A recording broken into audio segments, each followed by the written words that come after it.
Hi everyone, last class में हमने करा था टिल रेस्पिरेशन। आज हम करेंगे स्टार्ट फ्रॉम ट्रांसपोर्टेशन। देखो, पहले भी बताया था ट्रांसपोर्टेशन का क्या मतलब होता है।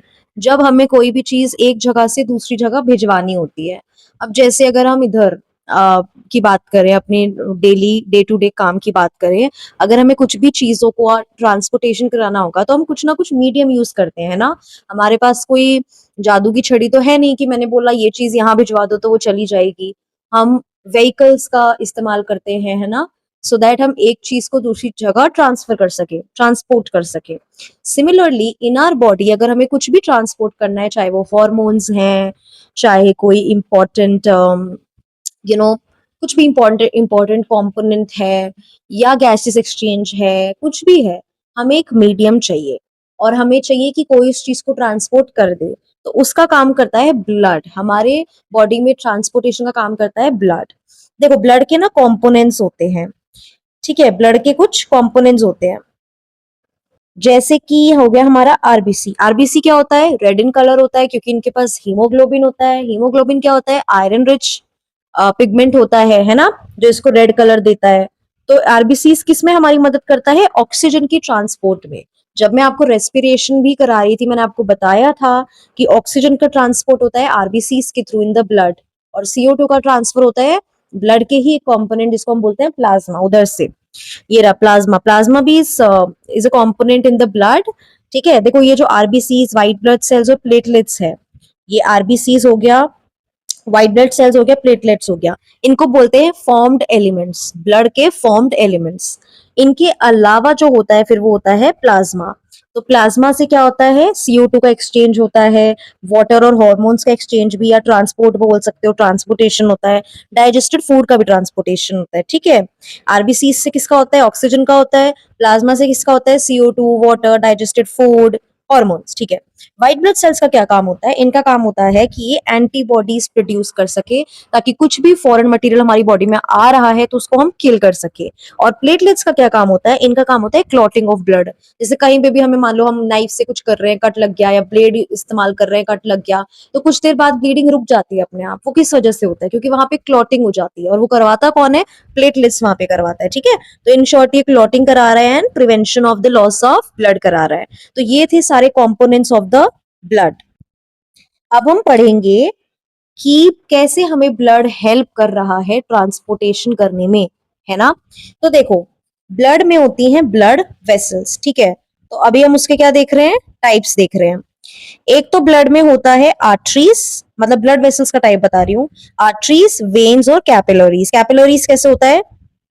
देखो, जैसे मान लो ये देखो, जैसे मान लो कि ये हमारा आर्टरी है, ठीक है, और मान लो ये वेन है। तो कैपिलरीज थोड़ा ऐसे कनेक्टिव, ऐसे बहुत सारा ऐसे ऐसे कलेक्शन होता है, ये ऐसे ऐसे ऐसे। तो इस गुच्छे को हम कहते हैं कैपिलरीज। यहाँ पे बहुत सारे कनेक्शन ऑफ ब्लड वेसल्स होते हैं, ठीक है। ठीक है, तो हमारे ब्लड वेसल्स तीन तरीके के होते हैं, आर्टरीज, वेन्स और कैपिलरीज। ये तीनों अलग अलग फंक्शन करते हैं, हम इनके बारे में पढ़ते हैं। देखो, जो आर्टरीज होती है ना, वो कैरी करती है हमारा ऑक्सीजनेटेड ब्लड, ठीक है। तो क्योंकि ये ऑक्सीजनेटेड ब्लड कैरी करती हैं, इनका डायरेक्शन होता है अवे फ्रॉम द हार्ट। क्योंकि हार्ट से हमारा क्या होता है? ऑक्सीजनेटेड ब्लड पंप्ड आउट होता है ना, तो इसीलिए इनकी जो डायरेक्शन होती है वो अवे होती है फ्रॉम द हार्ट। इनका प्रेशर होता है हाई। क्योंकि इनका प्रेशर होता है हाई, इनकी जो वॉल्स होती है वो थिक और इलास्टिक होती हैं। अब मान लो प्रेशर तो ज्यादा है ना, लेकिन अगर वॉल्स थिन हो गई तो थिन वॉल कैसे इतना प्रेशर हैंडल कर सकती है? इसलिए इनकी जो वॉल्स होती है वो थिक होती है, ताकि इस हाई प्रेशर को वो मेंटेन कर सके। वेल्व्स इनके पास एब्सेंट होते हैं। वेल्व्स क्या होते हैं? वेल्व्स होते हैं जो सॉर्ट ऑफ दरवाजे, ठीक है, जो बैक फ्लो को प्रिवेंट करते हैं। मान लो जैसे आप सीधे सीधे चल रहे हो और कोई भी दरवाजा नहीं है, ठीक है, उस रास्ते में, तो आप आगे पीछे जहां मर्जी जिस डायरेक्शन में जाना चाहो आप जा सकते हो। लेकिन मान लो एक रास्ता है, वहां पे दो दरवाजे हैं, या चलो एक ही दरवाजा है, आप जा रहे हो, सीधे सीधे जा रहे हो, और आपने दरवाजे से एंटर किया और दरवाजा बंद हो गया। अब आप पीछे नहीं जा सकते ना, अब आपको फिर आगे ही मूव करना पड़ेगा। तो वेल्व्स भी वही काम करते हैं, गेट की तरह काम करते हैं। अभी आगे बताऊंगी मेन फंक्शन जब वेन्स में, क्योंकि ये प्रेजेंट होते हैं, ठीक है। तो आर्टरीज क्या हो गई हमारी? ऑक्सीजनेटेड ब्लड कैरी करती है, अवे फ्रॉम द हार्ट इनका डायरेक्शन होता है, हाई प्रेशर होता है, वॉल्स इनकी थिक और इलास्टिक होती है, और वेल्व्स यहाँ पे एब्सेंट होते हैं। अगर अब हम यहाँ पे वेन्स की बात करें, जो another type of blood vessels है, ये करती है हमारा डीऑक्सीजनेटेड ब्लड कैरी। तो इनकी डायरेक्शन क्या हुई? टुवर्ड्स द हार्ट, क्योंकि हार्ट में हमारा ऑक्सीजनेटेड ब्लड कन्वर्ट हो जाता है ना। हार्ट हमें हेल्प करता है कि डीऑक्सीजनेटेड ब्लड को हम ऑक्सीजनेटेड कर दें। तो क्योंकि वेन्स डीऑक्सीजनेटेड ब्लड कैरी करती हैं, तो इनकी डायरेक्शन होगी टुवर्ड्स द हार्ट, ताकि हार्ट वापस इसको ऑक्सीजनेटेड कर दे। इनमें प्रेशर होता है लो, क्योंकि प्रेशर लो है तो इनकी वॉल्स को थिक होने की जरूरत नहीं है, ये थिन होती हैं और नॉन इलास्टिक होती हैं। वेल्व्स इनमें होता है प्रेजेंट। तो ये वेल्व्स क्या करता है? देखो, वेन्स का काम है हमारा डीऑक्सीजनेटेड ब्लड कैरी करने का, ठीक है। अब देखो, अगर हम इधर कोई भी गेट, मतलब वेल्व्स को हम लोकल में ऐसे समझाने के लिए गेट बोल देते हैं, ठीक है। तो अगर वहां पे वेल्व्स प्रेजेंट नहीं होंगे वेन्स में, और वो डीऑक्सीजनेटेड ब्लड कैरी कर रही है, तो मान लो वो चलते चलते अगर उनका बैक फ्लो हो गया, तो ये तो गलत बात हो गई ना। हमारी बॉडी में तो हमें डीऑक्सीजनेटेड ब्लड को हटाना है जितना पॉसिबल हो। तो अगर ये वेल्व्स प्रेजेंट होंगे तो ये मेक श्योर करेंगे कि भाई ब्लड का बैक फ्लो ना हो, कहीं और डीऑक्सीजनेटेड ब्लड वापस से ना जाए अगर वहां से आया है तो वेल्व्स इसलिए वेन्स में प्रेजेंट होते हैं, ताकि बैक फ्लो को रोक सके, क्योंकि वेन्स डीऑक्सीजनेटेड ब्लड कैरी करती है, लेकिन आर्टरीज तो ऑक्सीजनेटेड ब्लड कैरी करती है, वहां जरूरत नहीं है वेल्व्स की। एक तो उनका प्रेशर ही हाई होता है कि बैक फ्लो नहीं होता है, और इनकेस अगर हुआ भी तो वो तो ऑक्सीजनेटेड ब्लड है ना, वो हमारे लिए हार्मफुल नहीं है। इसलिए हमारे वेन्स में जो है वो वेल्व्स प्रेजेंट होते हैं। तो अगर वेन्स को हम समराइज करें तो क्या है? डीऑक्सीजनेटेड ब्लड कैरी करती हैं, टुवर्ड्स द हार्ट डायरेक्शन है, लो ब्लड प्रेशर है, थिन और non elastic walls and valves present है। अब आ जाते हैं हम कैपिलरीज पे। कैपिलरीज मेजरली इनका जो है काम, देखो इनमें ब्लड तो दोनों तरीके के होते हैं, ठीक है। तो ये किस चीज में हेल्प करती हैं? ये एक्सचेंज ऑफ सब्सटेंसेस में हेल्प करती हैं, ठीक है। इनका प्रेशर मीडियम होता है, इनकी वॉल और भी थिन होती है, ठीक है। एंड इन पे वेल्व्स नहीं होते हैं। तो वेल्व्स सिर्फ किस पे होते हैं? वेन्स के पास होते हैं। ये भी थिन होती हैं, ब्लड प्रेशर मीडियम होता है, ऑक्सीजनेटेड डीऑक्सीजनेटेड दोनों ब्लड कैरी कर सकती हैं, और इनका फंक्शन मेजरली क्या है? अपना एक्सचेंज ऑफ सब्सटेंसेस। तो ठीक है, ये तो था हमारा ब्लड वेसल्स के टाइप। अच्छा, अब इधर देखेंगे हम। देखो, आर्टरी क्या कैरी करती है? आर्टरी हमेशा ऑक्सीजनेटेड ब्लड कैरी करती है, और वेन हमेशा डीऑक्सीजनेटेड ब्लड कैरी करती है। बट इधर है कुछ एक्सेप्शंस। क्या एक्सेप्शन है?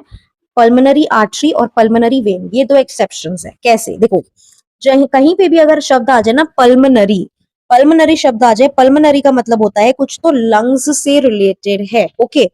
अब है पल्मोनरी आर्टरी। तो आर्टरी क्या कैरी कर रही थी? ऑक्सीजनेटेड ब्लड को कैरी कर रही थी, लेकिन यहाँ पे है पल्मोनरी आर्टरी, तो ये कैरी करती है डीऑक्सीजनेटेड ब्लड को। वैसे ही वेन्स जो थी वो डीऑक्सीजनेटेड ब्लड को कैरी कर रही थी, लेकिन अगर लिखा हुआ है पल्मोनरी वेन, तो वो ऑक्सीजनेटेड ब्लड को कैरी कर रही है। ये दोनों बहुत इंपॉर्टेंट है, और येट वेरी कंफ्यूजिंग। बच्चों को लगता है आर्टरी ऑक्सीजनेटेड ब्लड कैरी कर रहा है तो पल्मोनरी आर्टरी भी ऑक्सीजनेटेड कैरी करेगा, बट नहीं, ये दो आपको अलग से याद रखना है। आर्टरीज हमेशा ऑक्सीजनेटेड ब्लड कैरी करती हैं, लेकिन लिखा है पल्मोनरी आर्टरी तो वो डीऑक्सीजनेटेड ब्लड कैरी करेगा। और वैसे ही वेन्स हमारा डीऑक्सीजनेटेड कैरी करता है ब्लड को, लेकिन अगर लिखा है पल्मोनरी वेन तो वो ऑक्सीजनेटेड ब्लड को कैरी करेगा, ठीक है। अच्छा, यहाँ पे दो चीजें और आती हैं, वेना कावा एंड एओटा। तो वेना कावा क्या होती है? ये लार्जेस्ट वेन है, वी से वेना कावा, वी से वेन। और एओटा क्या है? Largest artery. ये भी याद रखना है, ए से एओटा, ए से आर्टरी, ठीक है। अब एक बार हम फ्लो चार्ट देखते हैं, ठीक है, कि कैसे हमारा जो हार्ट में ब्लड है वो सर्कुलेट होता है। सबसे पहले एक चीज याद रखो, जैसे मान लो, एक तो ना हमारे हार्ट जो है, हमारा जो हार्ट है वो 4 चेम्बर्ड हार्ट है, यानी हमारे हार्ट के अंदर बेसिकली 4 चेम्बर्स होते हैं, ठीक है। लेफ्ट साइड वाला जो होता है उधर क्या होता है? देखो, सबसे ऊपर आएगा एट्रियम, ए फॉर एट्रियम, और नीचे आता है वेंट्रिकल्स। दोनों साइड ये होता है, ए फॉर एट्रियम, वी से वेंट्रिकल्स। अब ये लेफ्ट वाले को हम लेफ्ट एट्रियम और लेफ्ट वेंट्रिकल कहते हैं, राइट वाले को हम राइट एट्रियम और राइट वेंट्रिकल्स कहते हैं। तो आप ये बात याद रखो। और इसमें एक और चीज याद करने वाली ये है कि जो लेफ्ट साइड है उधर ऑक्सीजनेटेड ब्लड कैरी करता है, और जो राइट साइड है वहां पे कौन सा कैरी करता है? हमारा डीऑक्सीजनेटेड ब्लड, ठीक है। ये दोनों चीज याद रखनी है हमें। अब एक बार हम फ्लो चार्ट पे आते हैं। देखो ब्लड आता है पहले, देखो ऑक्सीजनेटेड ब्लड आया तो वो लेफ्ट साइड जाएगा। देखो यहाँ पे फ्लो चार्ट, ये एक ट्रिक्स ही है कि लेफ्ट में ऑक्सीजनेटेड ब्लड होता है, राइट में डीऑक्सीजनेटेड ब्लड होता है। ठीक है, ये याद रखना। ठीक है, ये हमारे 4 चेंबर है, 1 2 3 4 चेंबर्स हैं। ओके, अब ऑक्सीजनेटेड ब्लड आया, वो लेफ्ट एट्रियम में आया, फिर यहां से वो लेफ्ट वेंट्रिकल में गया, उसके बाद ये चला जाता है हमारे बॉडी पार्ट्स में, क्योंकि ऑक्सीजनेटेड ब्लड चाहिए होता है हमें। फिर बॉडी पार्ट से हमारा डीऑक्सीजनेटेड ब्लड कलेक्ट होके आता है, और वो आता है फिर अपने राइट एट्रियम में, और फिर वो राइट वेंट्रिकल में, और यहां से वो वापस चला जाता है टुवर्ड्स द लंग्स। अभी ये पूरा भी एक बार पाथवे आपको बताऊंगी, बट अभी इतना याद रखो कि ऑक्सीजनेटेड ब्लड है तो वो लेफ्ट एट्रियम में आएगा, फिर लेफ्ट वेंट्रिकल में जाएगा। डीऑक्सीजनेटेड है तो वो फिर राइट एट्रियम में पहले आएगा, फिर लेफ्ट राइट एट्रियम में आएगा, और उसके बाद यहाँ से राइट वेंट्रिकल में जाएगा। ठीक है, और ये दोनों चेंबर्स, जो 4 चेंबर्स हैं, इनमें से जो लेफ्ट साइड है राइट साइड है, इनको भी वॉल्स सेग्रीगेट कर रही होती है। बीच में हार्ट में वॉल्स होती हैं जो इनको सेग्रीगेट कर रही होती हैं। ठीक है, इसलिए मिक्सिंग नहीं होता है। ओके, एक बार स्ट्रक्चर ऑफ ह्यूमन हार्ट देख लेते हैं। देखो ये रहा हमारा लेफ्ट वेंट्रिकल, ये रहा लेफ्ट एट्रियम, ये रहा हमारा राइट एट्रियम और हमारा राइट वेंट्रिकल। ठीक है, इसके अलावा हमारे यहाँ होती है aorta, largest artery, vena cava, largest when, और एक ये इधर क्या होता है, सेप्टम होता है। ये डिवाइड करता है लेफ्ट और राइट साइड को। देखो ये डिवीजन है ना, तो इसको डिवीजन डिवाइडिंग वॉल है ये। ठीक है, ठीक है, और यहाँ पे हमारी पल्मोनरी आर्टरीज और पल्मोनरी वेन्स भी हैं। वेना कावा लोअर बॉडी के लिए और वेना कावा अपर बॉडी के लिए। एक बार मैं आपको पूरा फ्लो चार्ट बता दूं, फिर इसको ज्यादा अच्छे से आपको समझ जाएगा। अभी तक आपको ये समझ आया ना कि ब्लड मतलब हार्ट में ब्लड कैसे फ्लो करता है।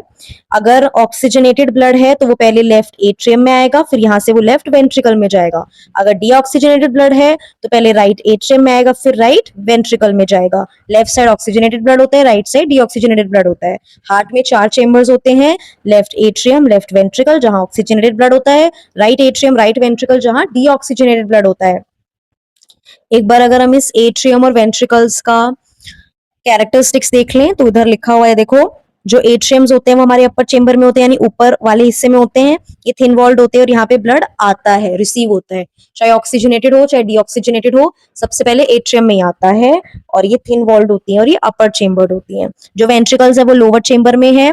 यहाँ पे ब्लड पंप होता है ना, एट्रियम से वेंट्रिकल्स में जाता है ना, पंप होके जाता है, इसलिए ये थिक वॉल्ड होती है, क्योंकि यहाँ पे थोड़ा प्रेशर ज्यादा हो जाता है, क्योंकि एकदम से पंपिंग होती है। ठीक है, अब एक बार ना हम इस फ्लो चार्ट को देखते हैं, इससे आपको सब समझ आ जाएगा कि पल्मोनरी आर्टरी का क्या फंक्शन है, पल्मोनरी वेन का क्या फंक्शन है, एओर्टा का क्या फंक्शन है, वेना कावा का क्या फंक्शन है। ठीक है, देखो ध्यान से देखेंगे वरना समझ बिल्कुल नहीं आएगा।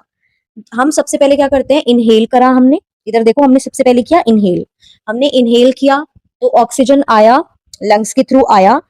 ठीक है, और वहां पे एल्वियोलाई से ऑक्सीजन हमारे ब्लड में चला गया। तो यहाँ से लंग्स से जो ऑक्सीजनेटेड ब्लड है वो लेके कौन जाता है, देखो मैंने बताया था कि लंग्स से एसोसिएटेड होता है पल्मोनरी शब्द, तो हमारी जो पल्मोनरी आर्टरी है और जो पल्मोनरी वेन है वो इधर काम आएगा। लेकिन इन दोनों में से कौन सा काम आएगा, क्योंकि हमने इनहेल किया है और लंग्स में ऑक्सीजन चला गया, यानी ऑक्सीजनेटेड हो गया मामला, तो अब हमारा पल्मोनरी वेन काम आएगा, है ना। तो यहां से लंग्स से हार्ट तक, और हार्ट में भी लेफ्ट एट्रियम में जो ऑक्सीजनेटेड ब्लड है वो कौन लेके जाता है, पल्मोनरी वेन लेके जाता है। तो क्या हुआ, हमने इनहेल किया, इनहेल क्या करते हैं, हम ऑक्सीजन करते हैं, तो वो लंग्स में गया। अब लंग्स से इस ऑक्सीजनेटेड ब्लड को हार्ट के लेफ्ट एट्रियम में कौन लेके जाता है, पल्मोनरी वेन लेके जाता है। ठीक है, अब लेफ्ट एट्रियम में आया ब्लड, उसके बाद ये पंप कर देगा लेफ्ट वेंट्रिकल में। लेफ्ट वेंट्रिकल से अब किसका काम होता है, मेन आर्टरी का काम होता है जो होती है एओर्टा। ये अब लेफ्ट वेंट्रिकल से सारे बॉडी ऑर्गन्स में ले जाएगा अपना ऑक्सीजनेटेड ब्लड। तो अभी तक क्या हुआ है, देखो हमने इनहेल किया, ऑक्सीजन को लंग्स में गया, अब यहाँ से जो ऑक्सीजनेटेड ब्लड है उसको हमें लेके जाएगा लंग्स से हार्ट में, कौन लेके जाएगा, पल्मोनरी वेन लेके जाएगा। हार्ट में भी सबसे पहले लेफ्ट एट्रियम में जाएगा, क्योंकि ऑक्सीजनेटेड ब्लड है इसलिए लेफ्ट साइड गया, और एट्रियम में सबसे पहले जाता है ब्लड। ठीक है, तो पल्मोनरी वेन कहाँ लेके गया, लेफ्ट एट्रियम में उस ऑक्सीजनेटेड ब्लड को लेके गया। तो लेफ्ट एट्रियम से वो पंपिंग हो गई लेफ्ट वेंट्रिकल में, और लेफ्ट वेंट्रिकल से सारे बॉडी ऑर्गन्स तक ऑक्सीजनेटेड ब्लड किसने पहुंचाया, मेन आर्टरी ने, विच इज एओर्टा। ठीक है, यहाँ तक हमारा पार्ट हो गया। अब नेक्स्ट, तो बॉडी ऑर्गन से CO2 निकला, तो अब ये डीऑक्सीजनेटेड ब्लड जो है इसको बॉडी ऑर्गन से हार्ट तक कौन पहुंचाएगा? Main vein which is vena cava, इसने पहुंचा दिया और ये राइट एट्रियम पे लेके छोड़ दिया इसने। अब राइट एट्रियम से पंप होके वो राइट वेंट्रिकल गया। अब इस राइट वेंट्रिकल यानी हार्ट के राइट वेंट्रिकल से लंग्स तक कौन लेके जाएगा? लंग्स तक लेके जाएगा पल्मोनरी आर्टरी, और फिर वहां से CO2 एक्सेल आउट हो जाएगा। तो इस पूरे में आपको हमने फ्लो चार्ट में समझा दिया कि जो चारों मैंने आपको पढ़ाया था, pulmonary artery, pulmonary vein, vena cava और एओर्टा, इनका क्या फंक्शन है। ठीक है, एक बार दोबारा से बता रही हूँ क्योंकि थोड़ा सा कॉम्प्लिकेटेड है, शुरू से बता रही हूँ, ध्यान से देखो। हमने इनहेल किया, हमने इनहेल करके हमने ऑक्सीजन लिया और वो लंग्स तक गया। अब यहाँ से जो ऑक्सीजनेटेड ब्लड है वो हार्ट तक कौन लेके जाएगा? क्योंकि heart is the pumping organ, वही बाकी जगह पे भी, क्योंकि हमें हमारी बॉडी में हमें ऑक्सीजन चाहिए, इसलिए हमारी बॉडी में ऑक्सीजनेटेड ब्लड है। काम करने के लिए भी हमें ऑक्सीजन चाहिए, है ना, हर चीज के लिए हमें ऑक्सीजन चाहिए, ब्रीद इन करने के लिए हमें ऑक्सीजन चाहिए, जीने के लिए हमें ऑक्सीजन चाहिए। तो हार्ट का मेन काम ही होता है पंप करना, ताकि वो बाकी सारे ऑर्गन्स तक हार्ट पहुंचा सके। हमने इनहेल किया, हमने ऑक्सीजन को लिया, वो लंग्स में गया। अब इस ऑक्सीजनेटेड ब्लड को हार्ट तक लेके जाता है पल्मोनरी वेन, हार्ट में आ गया, हार्ट के लेफ्ट साइड में आ गया। अब इधर लेफ्ट एट्रियम में आके ये पंप होके लेफ्ट वेंट्रिकल में चला जाता है। फिर इस लेफ्ट वेंट्रिकल से बॉडी ऑर्गन्स तक कौन लेके जाता है? Main artery which is aorta. तो यहाँ तक हमारा ऑक्सीजनेटेड का मामला था।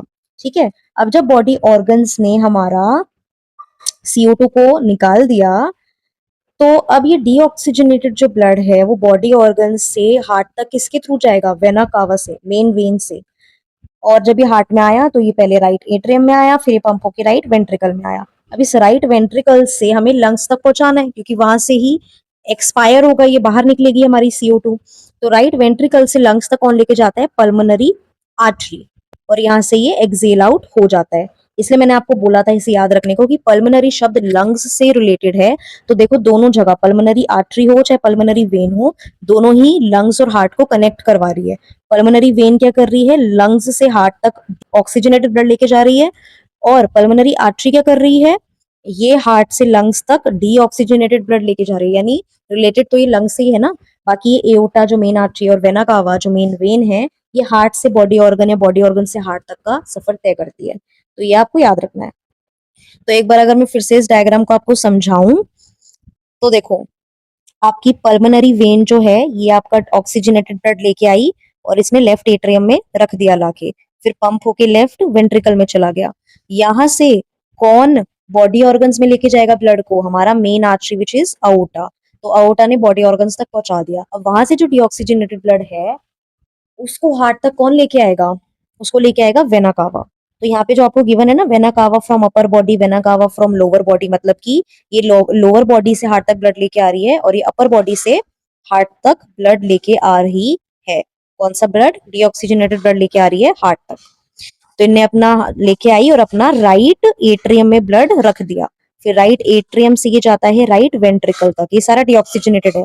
और फिर ये डीऑक्सीजनेटेड ब्लड राइट वेंट्रिकल से लंग्स तक कैसे जाता है? By pulmonary arteries. ठीक है, और ये सेप्टम क्या है? ये हमारी डिवाइडिंग वॉल है। तो अब आप इन सारे के स्ट्रक्चर्स और इनके फंक्शंस अब समझ आ गए ना आपको? I hope it is clear now. अच्छा, एक और बात, ये जो वॉल्व्स होते हैं जो मैंने आपको बताया था कि वेन्स में होते हैं, वैसे ही वॉल्व्स ना हार्ट में भी प्रेजेंट होते हैं, ताकि ये बैक फ्लो को रोक सके। स्पेशली जैसे डीऑक्सीजनेटेड ब्लड है ना, ऐसे तो दोनों साइड ही होते हैं, ऐसा कुछ जरूरी नहीं है कि सिर्फ डीऑक्सीजनेटेड की साइड हो, बट इनका मेन काम है कि भाई बैक फ्लो को रोक सके, कि जब एट्रियम से वेंट्रिकल तक ब्लड पंप हुआ, ताकि ये बैक फ्लो ना कर जाए वापस एट्रियम में, तो इसलिए वहां पे वेल्व्स प्रेजेंट होते हैं। तो हमारे हार्ट में क्या होता है? 4 चेम्बर्स होते हैं, ठीक है, और चारों अलग अलग होते हैं, मिक्सिंग ऑफ ब्लड नहीं होता है। तो हमारे अंदर क्या होता है? डबल सर्कुलेशन, यानी कि ब्लड जो है वो 2 बार हार्ट में आता है और फुल सर्किट को कंप्लीट या फुल साइकिल को कंप्लीट करता है। 2 बार कैसे आता है? देखो, एक बार हमारे बॉडी में होता है पल्मोनरी सर्कुलेशन, एक बार हमारे बॉडी में क्या होता है? पल्मोनरी सर्कुलेशन, और एक बार होता है सिस्टमैटिक सर्कुलेशन। इन दोनों के बीच में डिफरेंस क्या है? देखो, पल्मोनरी, एज मैंने ऊपर भी बताया, पल्मोनरी शब्द आ गया मतलब वो लंग्स से रिलेटेड है। तो यहाँ पे बिटवीन हार्ट और लंग्स के बीच में सर्कुलेशन होगा, और सिस्टमैटिक में किसके बीच में सर्कुलेशन होगा? हार्ट और बॉडी पार्ट्स के बीच में सर्कुलेशन होगा। वैसे तो मैं पूरा फ्लो चार्ट आपको ऊपर समझा चुकी हूँ कि कैसे पल्मोनरी और सिस्टमैटिक सर्कुलेशन होते हैं, बट एक बार फिर से बताऊं तो देखो, डबल सर्कुलेशन क्यों होता है हमारे अंदर? क्योंकि हमारे हार्ट में 2 बार ब्लड एंटर करता है, ठीक है, 2 बार एंटर करता है और पूरी एक साइकिल कंप्लीट हो जाती है। और 2 बार जो एंटर करता है, तो कौन-कौन सी सर्कुलेशन होती है? एक बार होती है पल्मोनरी और एक बार होती है सिस्टमैटिक, ठीक है? पल्मोनरी सर्कुलेशन में क्या होता है? हार्ट और लंग्स के बीच में सर्कुलेशन होता है और सिस्टमैटिक के बीच में क्या मतलब सिस्टमैटिक सर्कुलेशन में होता है हार्ट और बॉडी पार्ट्स के बीच में सर्कुलेशन। लंग्स से ऑक्सीजनेटेड ब्लड जो है वो आ जाता है हार्ट में, फिर हार्ट से ऑक्सीजनेटेड ब्लड चला जाता है बॉडी पार्ट्स में, फिर बॉडी पार्ट से डीऑक्सीजनेटेड ब्लड पहले आता है हार्ट में और फिर हार्ट से वो डीऑक्सीजनेटेड ब्लड चला जाता है लंग्स में। ये ऊपर सारा फ्लो चार्ट बताया है ना, वही सेम चीज है कि लंग्स से सबसे पहले ऑक्सीजनेटेड ब्लड कौन लेके आया हार्ट की तरफ? Pulmonary vein. फिर हार्ट से इस ऑक्सीजनेटेड ब्लड को अदर पार्ट्स में कौन लेके गया? एओर्टा। फिर अदर पार्ट से डीऑक्सीजनेटेड ब्लड हार्ट में कौन लेके आया? Vena cava. फिर हार्ट से लंग्स की तरफ किसने डीऑक्सीजनेटेड ब्लड भिजवाया?